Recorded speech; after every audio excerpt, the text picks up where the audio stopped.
fiction obviously is, sort of from the imagination. Um, and when Woman of Valor came out in September, people were like, "Oh, is this about when you were Orthodox? Oh, are you the main character?" And I'm like, "No, it's fiction. It's absolutely from my imagination. However, there are lots of things in there that I pulled from my lived experiences." Hello, writers and crafters. I'm Valerie Isan. And I'm Erick Mertz. And this is episode 141 of the podcast. Today is December 20th, 2023, as we record this. And today we have with us Lynn Golodner. We're going to be talking about mining your life for story and whatever else comes up, because, that's this kind of podcast. That's how we do it. That's how we do it. We should have a t-shirt that says that. We're going to have a how we whole do line it. of shirts at the end of this, Right? Merch, writer craft merch. There we go. Thank you to our existing patrons for believing in our work offline and here in the podcast. The podcast is sponsored by our patrons at patreon.com/Valerie Isan, IHSAN, where you can go for books, writing instruction, coaching, and planning. And you can go to patreon.com/Strange Air Stories for short stories in the paranormal mystery genre. Announcements. Early bird registration is open for the 2024 Writer Craft Writing Retreat, and that will end. Oh my gosh, is that the end of this month? Wow. You might want to go in and get your early bird registration quickly before it goes up to its regular price. We will likely sell out again. The anthology that I'm in, the Tsunami Press anthology that just came out, is now available in all bookstores. So you can order it from any bookstore now. And my essay is Eye Contact. And I did read the whole anthology. So it's all good. Yay. Season of the Shadow is up now. That's Erick's new title. What's the news on the paperback? Is it still just ebook right now? It's still ebook. I've got like the last proof on the cover to go. It's so typically me, like the italics on the blurb that's on the back are wrong. Like not the italics, the quotes that like I'm a font guy, and when the font is wrong, I can't even look at it. So yeah, I'm dealing with font, and we're down to font issues? problems. Okay, Yeah, but font issues. The paperback is imminent. The paperback will be. Look, I have got a to-do list for this month, and it's like number one, and It's on pretty there. much down to it's pretty much down to that at this point. So, all right. What's your author update, Erick? Besides font. ooh, I don't like it. This has been. I've written the reader magnet. I've got a new series I'm working on. I've been mapping out book one, and I've written the reader magnet for that series. Oh, neat. I wrote a short story that I will be. I think I'm going to really do really dig into the beta process here. I'm going to get some fresh eyes on this series. It's all, it's something I've never, let anybody read before. So same genre though, yeah? Like a similar mystery genre, with paranormal elements. Yeah, sort of a paranormal mystery. I'm resisting the temptation to link the two series together. I'm like, please don't do this. You can't do this. But yeah, I feel really grateful. This whole thing has kind of come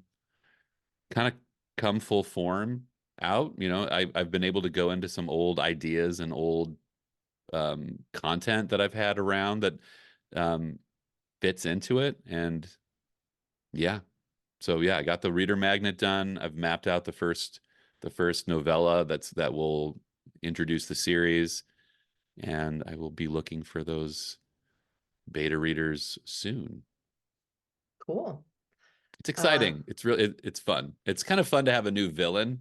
It's yeah. kind of fun to have new and potential new heroes, and it's also breathed life into both things, because now that by taking some creative pressure off the main series that I write, I look at that with fresh eyes as well. So yeah, it's been great. Awesome. What about you? Well, I'm meeting with the co-writers for the book that I finished finally. I'm meeting with them in January, like 18th or something like that, to go over like last minute logistics stuff. And then that book will be out. That's the writing how-to books, a 3-story method book. And I decided yesterday that my phrase for 2024 is going to be aligned action. Oh So boy. that is going to be what I am hoping to, yeah, that's going to be my kind of mantra, I guess, for 2024 is this aligned action, and really trying to match my business with my values and make it a little more integrated, with my everyday life, which is actually fairly easy to do when you work at home and you're a writer, and it kind of all blends together anyway. And I It also am does. It sure trying does. this. I'm really afraid to do this, you guys, but I decided in a journaling session yesterday that I'm going to trust myself, and I am going to do a trial in January of not, man, I'm like the planner nerd, planner queen, but I am not going to set any weekly goals. Hmm. I'm going to have, like the big idea list, and I'm going to have, like the quarterly goals and the yearly goals and stuff like that. But I'm not going to write down in my planner like the action steps towards a goal, because inevitably I don't finish those for some reason, and then I feel shitty about myself. So I really admire, I have a friend that has an art business, and I love the way she does her work. And that is kind of intuitively led, like she'll just get up. She knows all the parts of her business, and she gets up and she just works on whatever she feels called to work on, because it all ends up helping, and I know that logically, but I just, get panicked and stressed if I don't have like a checklist, you know what I mean? So I want to like encourage myself to step out of my comfort zone and just work on projects as I feel, as they come up. So maybe one day I'll work on upgrading my website, and one day I'll work on email automation series, and one day I'll work on, plotting a new novel, or whatever I feel called to. And I know that the first couple of weeks are probably going to be more like retreat-y, sitting in the hot tub, reading, like just more rest and being led that way. And there'll probably be a lot of like house organizing too, because, that sort of makes sense to me, actually, getting my environment ready for a new, anyway. I guess I'm just sort of giving myself permission to try this way of doing business, and hoping that it will feel more aligned with my values. And that is going to be my big project, my big um, trial and error experiment, I guess, for January. Love it. I'm kind of nervous about it, but it'll be I fun. That's like 50-50 how I roll. I've had to find the happy medium between overplanned and completely off the cuff. Hmm. Um, but I think you'll find there's like comfort in there. Like, is there just comfort in the looseness? That's what I always feel. Mm. Like, Hmm. okay, I know I want to accomplish this, but I feel called to do this thing, so I may be putting that aside, but I'm following that feeling. That ultimately feels better than anything else. So, congratulations. Thank you. We'll give it a I shot. I forgot a teeny bit of my author update. Can I just Yeah. punch something in there? Yeah. I got my day planner yesterday, and every time I buy a day planner, I think of you, because every year I want to get the big elaborate one, the one that's got all the bells and whistles, and I buy the same $7 one. I've gotten the same one for years, and I every time I buy it, I think of you. Like, I don't know why, because you're such a day planner person, I and am. I love my day planner. yeah. So I got the day planner. That means it's official. I'm in business for next year as well too. So, What about you, Lynn? but I What have always you think been of up you. to?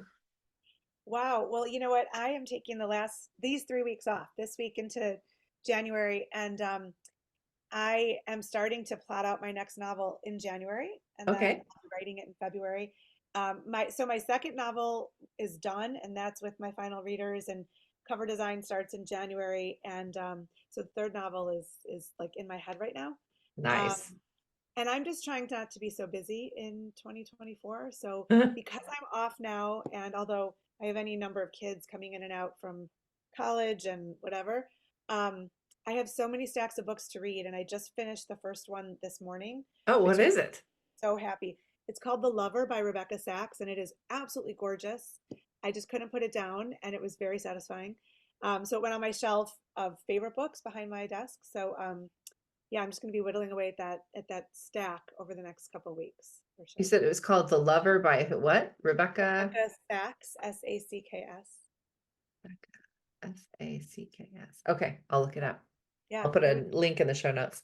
it was beautiful. So yeah, it was a good read, and I'm just like, okay, good, because I have a philosophy that if book doesn't grab me in a chapter or two, I give myself permission to put it away and give it to someone else or donate to the library or whatever.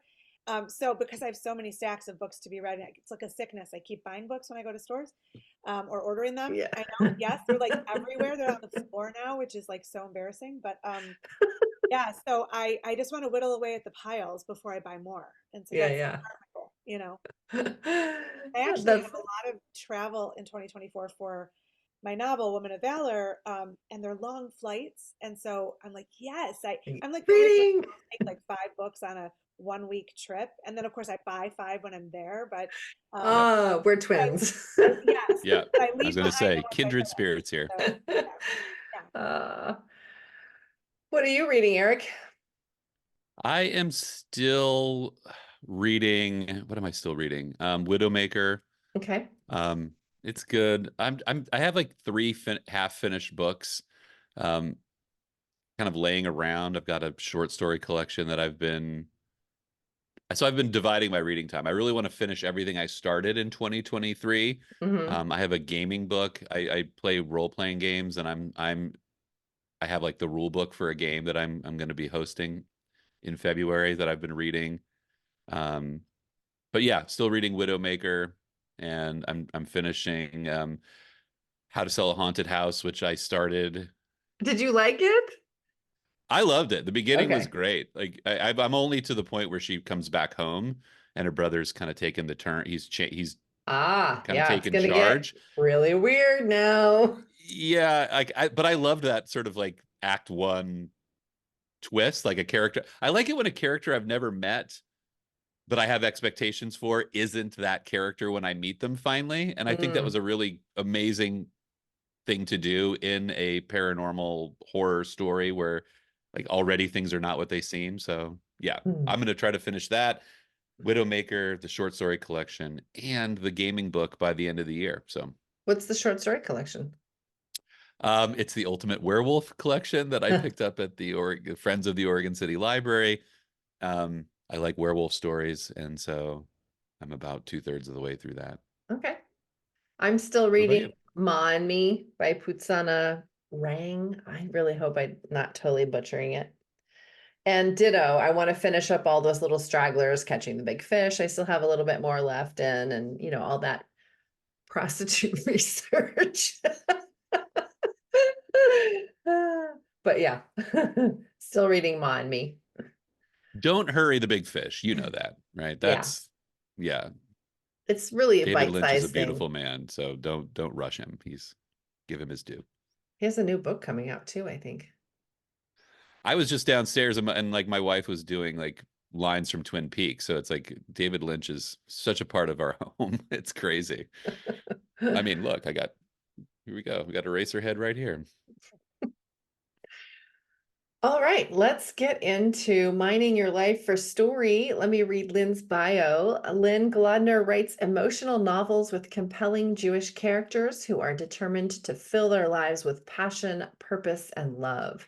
Her first novel, Woman of Valor, joins a body of work that includes 2 poetry collections and 6 nonfiction books, including Hide and Seek, Jewish Women and Hair Covering, and The Flavors of Faith, Holy Breads. Lynn is a writing coach, marketing entrepreneur, and host of the Make Meaning podcast, and her creative nonfiction has been published around the world.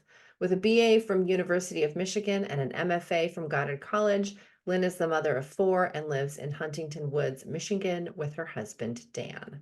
Welcome to the podcast, Lynn. Hey, Welcome. thank you so much for having me. It's awesome to be here.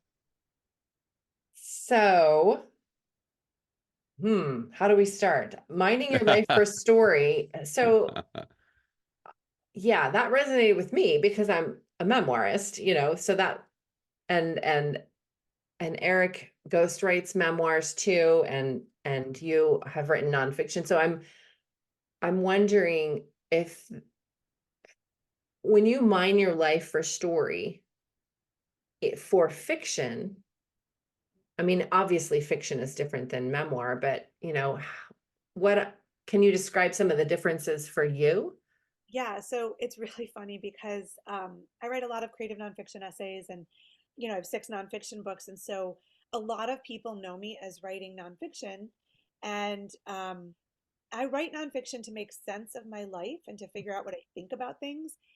So, like for example, we talked earlier about my essay about climbing Dog Mountain. Well, I did that 15 years ago, and I wrote the essay, I don't know, 4 years ago. So it's like enough distance had happened that I could make sense of it and put it in perspective and sort of parse it out and write a beautiful story. But fiction obviously is, sort of from the imagination. Um, and when Woman of Valor came out in September, people were like, "Oh, is this about when you were Orthodox? Oh, are you the main character?" And I'm like, "No, it's fiction. It's absolutely from my imagination. However, there are lots of things in there that I pulled from my lived experiences. And then whatever I didn't know about, I had to do research and, make it believable and interview people and things like that. So I feel like my background in journalism and nonfiction really helps me to be a better fiction writer. But and I do think I pull some things from my own sensibilities and experiences. It's funny because one of my daughters is convinced that every novel I write is based on our family, and she's fascinating. She wants to be a psychologist, so that's really interesting. But she'll be like, "Oh, well, this character is totally my dad, and this character, don't you think that's this brother?" And I'm like, "That was not the intention. That was just not the intention." So, and I can see it with Woman of Valor because, like, the main character Sally has 3 kids, boy, girl, boy, and my biological kids are boy, girl, boy. So, like, maybe okay, yeah, maybe that was in my head. The next novel that's coming out in 2024 is not in any way, other than the fact that it takes place partially in Michigan, partially in Scotland. I live in Michigan, so but my daughter again, she's like, "Oh my God, this character is so this person. How dare you?" And I'm like, "It's really, really not. It's really not." So, It's fiction. yeah, trust me. Yeah. I I find this topic's super interesting because part of my relief from not writing the previous main character in my series part of the relief is that he is so a part of me.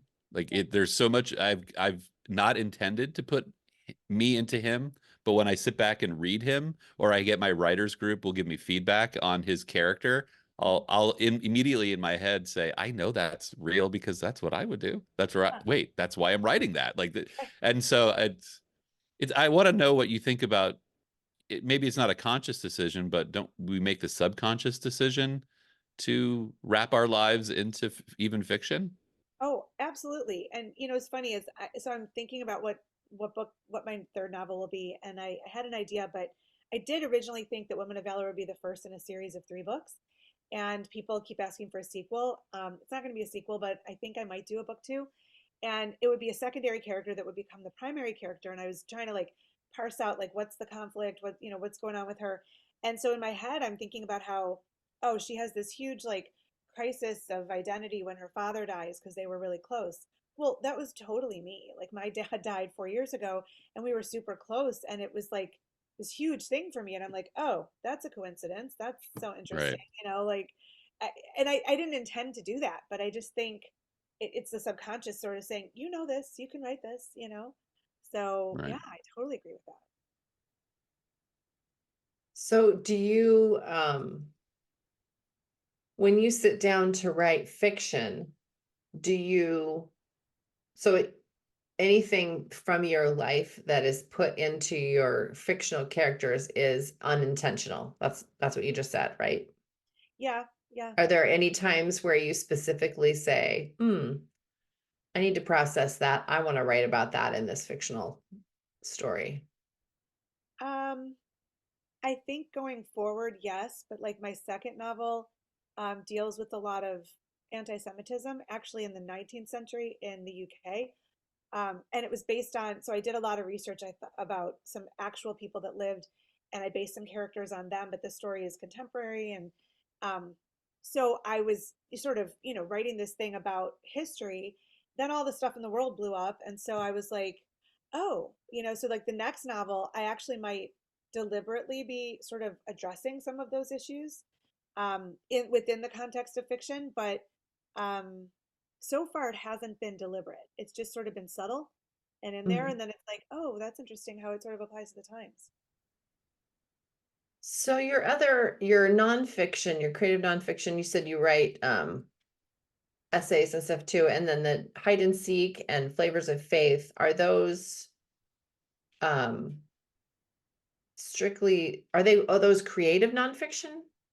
No, those are reported investigative books. Okay. So Hide and Seek came out in 2002, and I was Orthodox in the Jewish world for 10 years, and I was really curious about this process of Jewish women covering their hair, and I wanted to understand it, and there was nothing written about it. And so I started doing the research, I started interviewing experts, and then I um, interviewed, I think it's 35 different chapters of people who had their own experiences with hair covering in some way. Some of them wrote their own essays and I edited them. Some I interviewed and then wrote it for them. And so that was sort of a compilation, and it was meant to be a work saying, here's this practice and here's why, and here's different ways of doing it. The Flavors of Faith was, I've always been really interested in where people find common ground, what we have in common as opposed to what divides us. And bread is one of those things. Mm. And so I Who was doesn't love bread? right. I mean, it's like everywhere, and whether Love it's it. cultural or religious or both or whatever. So I did research for that. I interviewed people and then I compiled recipes and things like that. And so that's what that book is. So for your creative nonfiction essays, then, how do you choose what to pull from your life experience and write about? So I wish it were a little bit more of a process, but I guess basically what happens is I'm thinking about something and I'm curious about like what it means to me, or you know what the impact was on me, and so I just start writing and see like, well, where is this going to take me? And I often don't know where it's going to end up, which makes it much harder to write, and so I do many more drafts than if I had thought it through to the end. And sometimes I have to do research. Like I did a piece about a relationship I had in the late 90s. It was we were He was in New York, I was in Michigan. We were always driving to see each other, and then we drove across the country together. So the theme was the driving, Mhm. and I just couldn't. And I was still in my 20s, and he was older, and I was sort of figuring out who I was. And I think that relationship was sort of a foil for that. And I couldn't figure out how to end it. And so I started researching into American highways. Like, I'm just curious. Like, we were just going back and forth so much. And the last paragraph is like my favorite paragraph that I've ever written. And it's based on what American highways are made from. And Hmm. it was just, but it took me forever to get there because I wasn't really sure. And it was a whole metaphor and whatever. And it was a really fun piece to do. Yeah. That's cool. Yeah. Do you set out to write those nonfiction pieces, those essays, or is it like you said, like it's just sort of niggling and you want to figure something out and then it becomes an essay and then you pitch it, or is it more like oh, I've got to write an essay for.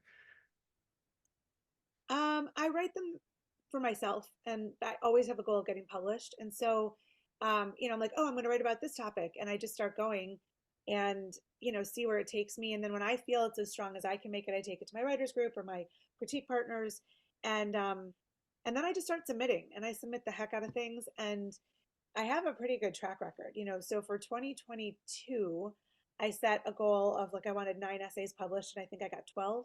And then Mm. this year, I was so Whoa. focused on the book. And so next year, my goal is 10 essays published plus the next book. So um, I think when I set a goal that's really tangible like that and specific, I have to at least write 10, and then I have to submit at least 10 a bunch of times before they get picked up.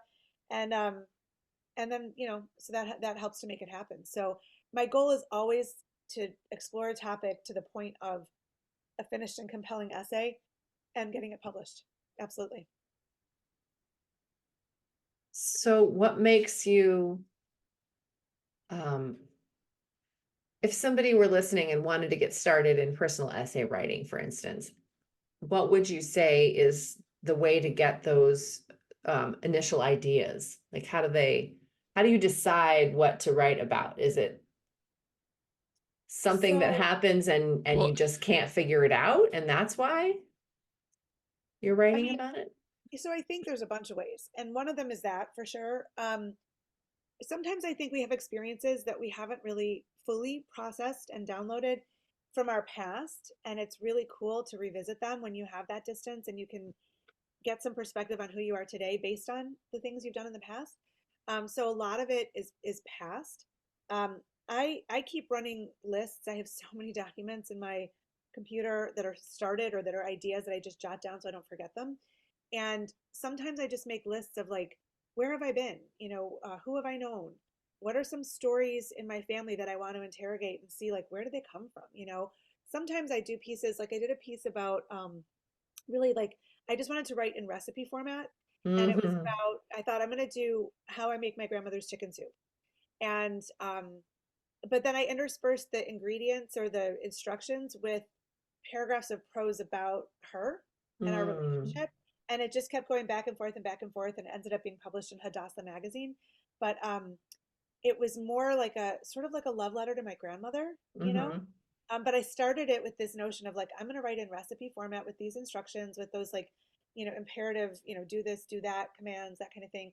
And then I just got lost in the memory of doing things with my grandmother and missing her and whatever. And so I just started thinking about like, well, why was I so close to her? Why did I love her so much? Like, what did she do? How was that so formative for me?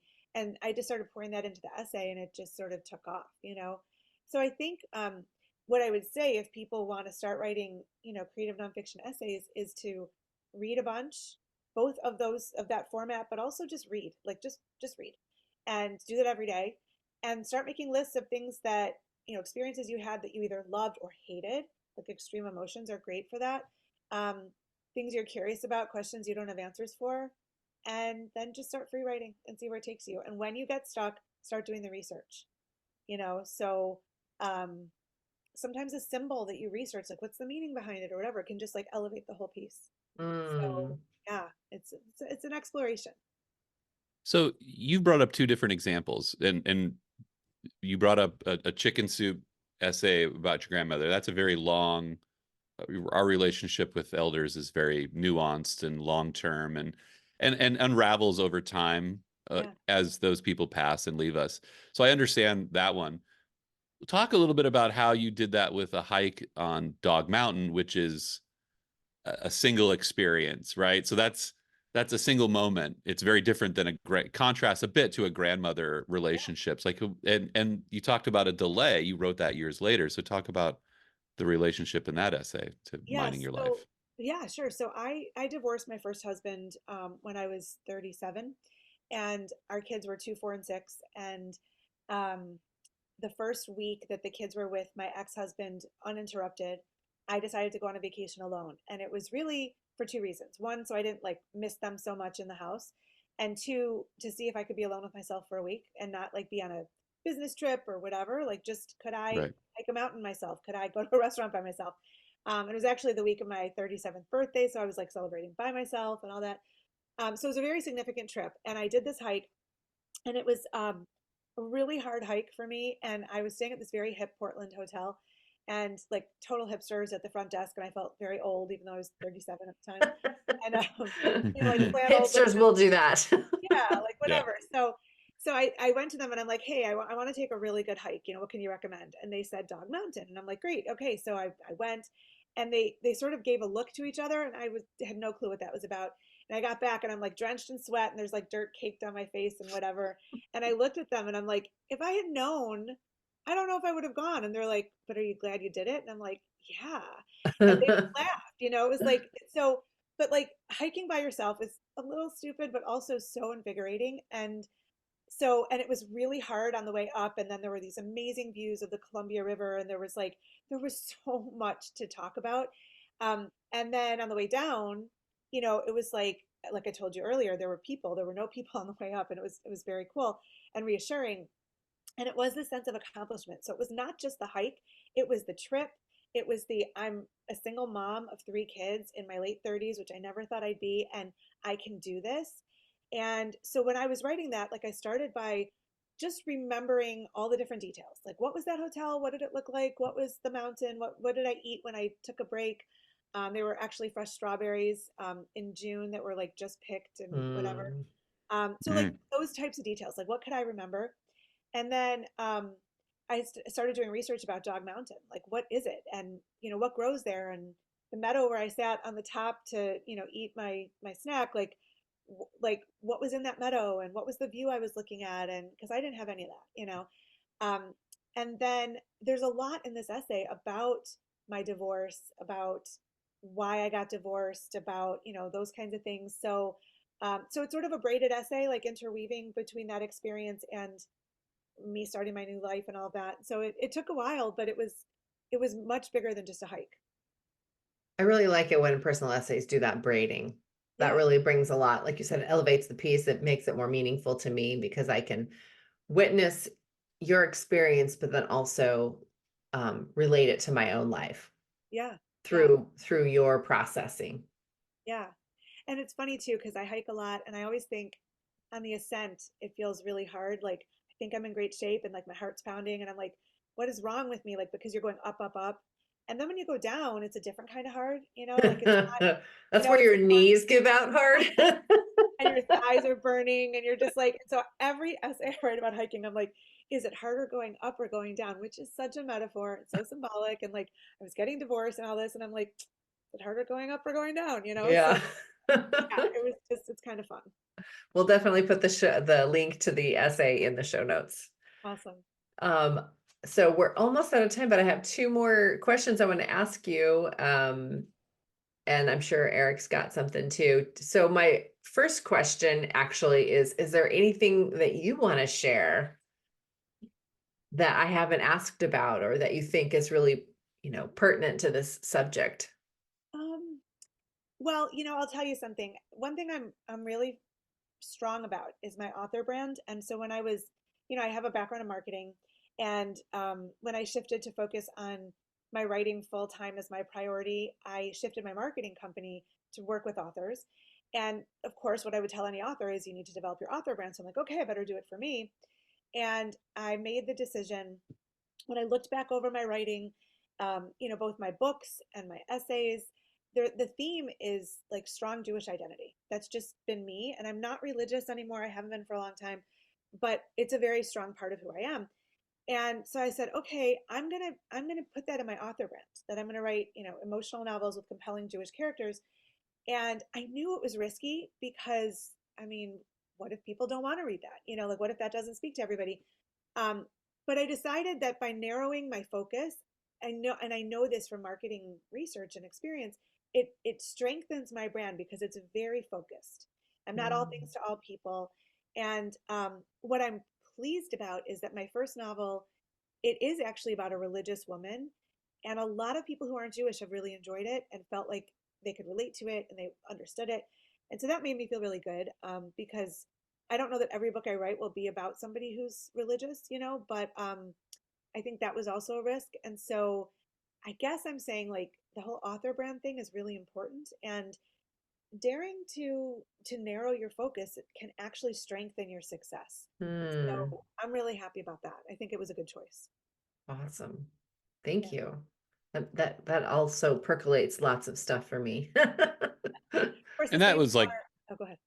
I was going to say that was kind of my closing question, was this idea of like personality and branding and how you saw that connecting. Because I think one of the things people are shy about is branding your work, very Yeah. in a very personal way. And so, yeah, that helps. Well, I was gonna say, like the same daughter who sees our family in every book I write, was like, "Are you gonna do that with every book? Are they all gonna be Jewish?" And I'm like, yeah, pretty much. And at least something will be. May not be like as overt as Woman of Valor, but it'll be in other ways.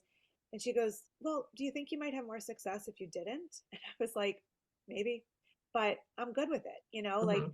I think being strong in who you are on the page is really important, Mm, and not shying away from it. I mean, taking risks can pay off big time if you believe in it. So, yeah, yeah, that's exciting and I love it. yeah, inspiring. yeah. Thank you. Last question for you. What do you want to promote anything on the podcast? Do you want to talk about anything? Oh yeah, no, thank you. I love that. So I lead writers retreats twice a year, and um, Ooh, every year I do one in September on Mackinac Island, which is this little island between the Michigan peninsulas. There are no cars there, and it's literally horse and buggy or bicycles, or you walk. And I always do a retreat there every September, and I do another retreat every year somewhere different. So in 2024, my second retreat is going to be in the redwoods of Northern California, oh, and Ooh, lovely. yeah, and the retreats I do are writing in the morning, really active in the afternoon. So the Redwoods one will be a lot of hiking. The Mackinac one has hiking, kayaking, and biking as part of the retreat. So those are big, and you can find info at my website, lynngalodner.com. And I don't know. I mean, I have another book coming out in 2024, which I'm excited about, probably later in the year. But yeah, I'm just trying to write a lot of books and speak to a lot of And a people. lot of essays, it sounds like. My gosh, Yes. that's Yeah. to get 12 out of and set out for 9. That's wonderful. well, Thank how you. do you separate your essay writing and your novel writing? Did you do it separately during the day or? Well, I do it chunks of time. So when I'm working on a book, I'm not writing essays. Okay. And so, like I said, I'm going to start January planning out the next novel, and then I'll be starting to write it in February. And I write pretty fast, so the first draft might be done in, 6 weeks or so. And then I'll probably let it get cold and work on some essays for a few weeks and then come back to it and do a revision and read it through and stuff. So I do different chunks of time. So like Woman of Valor came out in September. I haven't been working on a book really. And I've been working on the marketing of the book, and so um, when I write, I'm looking at nonfiction. So it's been a few months that I'm just focusing on essays. So it sort of goes in waves. Okay. The season of the essay and the season of the novel. Yes, I Do love you exactly. it. put out do you It's put out one book a year? So that's my intention, but I actually think I might be ramping up to do more than one in the future. So Ooh. we shall see. Yes. Oh, that's exciting. Well, I can't wait to read Women of Valor, and we'll put a link to that in the show notes as well. And thank you so much for coming and talking with Thank us. you. It was Oh, it's been super fun great. to meet you. Thank you so much for having me. Absolutely. Bye for now. Bye-bye. My wife, it will love this. I am passing. She's Jewish, and it's been a really interesting journey being married to her for 20, I mean, been with her for 21 years. And like it's just been interesting to watch her go through the experience of when I met her, she was like, I'm Jewish, but like it didn't really, it wasn't a part of her life. Yeah. It was an identity, it wasn't part of her life, but it's becoming a part of her life as she's getting older and she's integrating it. And now with a child, she's, Yeah. it's, yeah, it's just been an interesting journey to watch and learn about Judaism. Yeah. um, it's been really fascinating for me. Well, it's cool because, I grew up pretty reformed, secular, always very Jewish, but not in any way religious. And then I became Orthodox in my 20s on my own. Then I married an Orthodox guy once I had done that. And then I left it.